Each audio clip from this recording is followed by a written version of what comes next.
Izaicinājuma uzdevumi ir noslēgušies, un jums ir jāzina, ka tā ir tikai tehniskā vai pamata zināšanas autovadīšanā. Tā ir tikai muskuļu atmiņas trenēšana. Ieguldījums drošībā sākas tikai pie 1000 nobrauktiem kilometriem pirms iestāšanās autoskolā.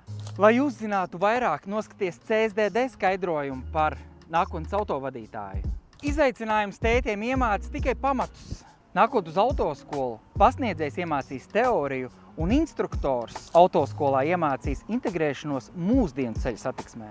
Tieši šie 1000 kilometru nobrauktie pirms autoskolas būs tas, ko vecāki var ielikt bērna drošībā nākotnē, viņam iegūstot autovadītāja apliecību. Vecāki, ieguldiet laiku jūsu jaunietī. Kas var būt svarīgāks par mūsu drošību? Tūlīt jau izloze, kuru katru dienu. Informācija mājaslapā.